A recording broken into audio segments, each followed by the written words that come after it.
welcome to the first episode of Arthur and Andrews. My name is Ben Arthur. And I'm Malika Andrews. And let's get right into it. So we're going to start by talking about the beast mode, Marshawn Lynch, who's out again this week against the Bengals. If you remember, this is the second game that he's missed. He left the game on September 27th in the third quarter against the Bears, and then he missed last week's game against the Lions, which the Seahawks still did go on.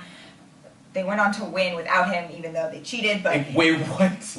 Did you just say they cheated? That's absolutely what I said. What are you referring to? I'm referring to that time, you know, that little thing that happened in the end zone where the ball was punched, just like, wow, out of bounds, which is against the rules in the NFL. This is football we're talking about. This isn't boxing. That's exactly my point, which is why it was against the rules. That's debatable. I mean, honestly, that play could have gone either way. But it went the wrong way. Why did it go the wrong way? It went the wrong way because it's illegal to punch a ball out of the end zone. It wasn't really a punch. I wouldn't call it a punch. He could have grabbed it for a touchback. I mean, I wouldn't necessarily call it a punch. Regardless, he propelled. I'm propelling you. Can we just ignore that fact and get back to the Seahawks? Okay, and just talk about Cam Chancellor. All right. The impact that he's had on the team since he's come back is just incredible. Right. They started the season 0-2. They're now 2-0 since he's come back. Which would be different they if they played the 49ers. completely shut... Wait, what was that?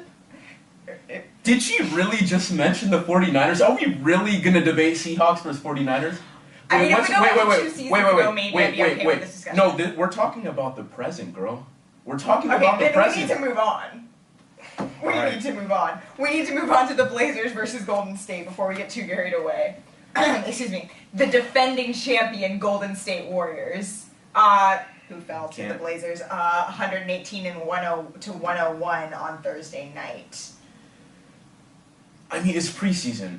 Yeah. I mean, the Blazers got the win, but the Warriors, the Warriors look great. Steph Curry. Yeah, I mean, and the Warriors played their starters sparingly. That's basically, I think, what it boils down to. Yes, C.J. McCollum had an excellent game for the Blazers. Alan Crabb was the hero. Mind-blowing 25 points, 5 3-pointers. Are you kidding me? Steph Curry only played for 26 minutes and was able to score 30 points in those 26 minutes. So I think that if they had kept their starting lineup in, which they have done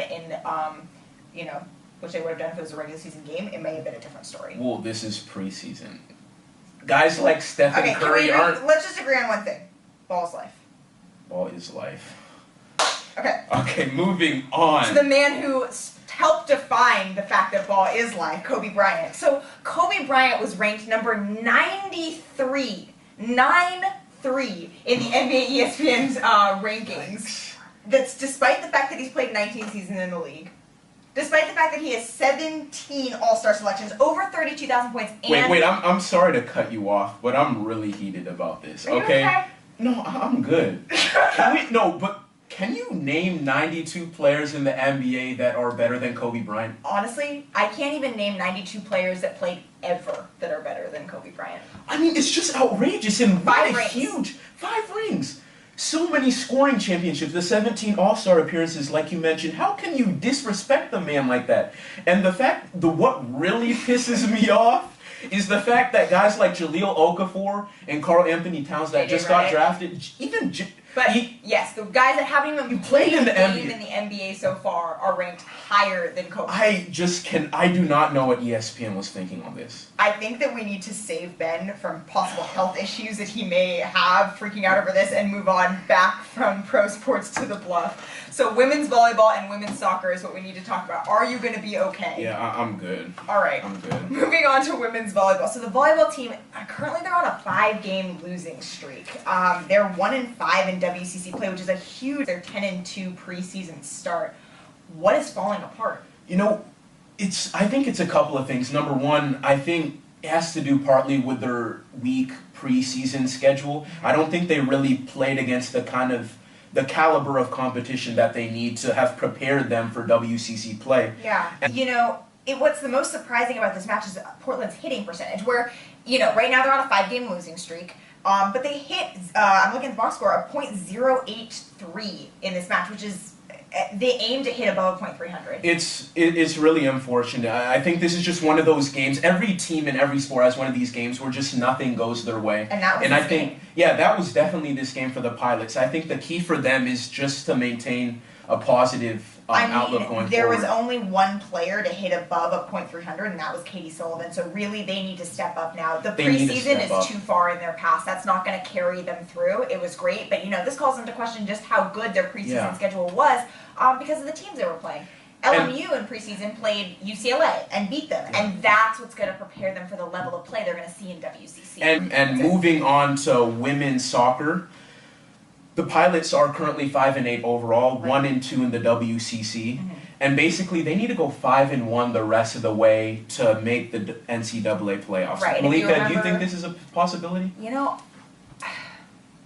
I don't want to be the Debbie Downer, but honestly, I think it's going to be hard. I think that having 6 games and only being able to lose one of them, especially looking at their track record thus far, it's not looking that great.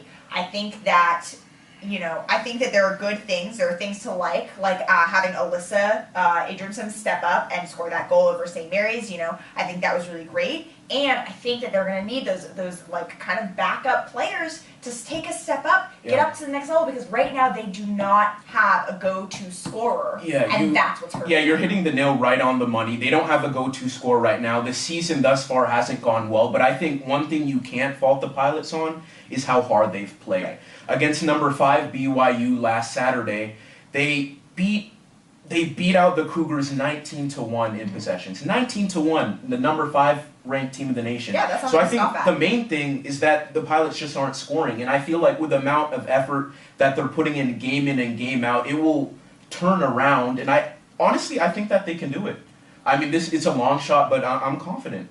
Ben's confident. I'm skeptical. So we'll see what happens. We will see. Well, anyways, that does it for our first episode of Arthur and Andrews. This is Malika. I'm Ben, and we'll see you guys next time. Oh!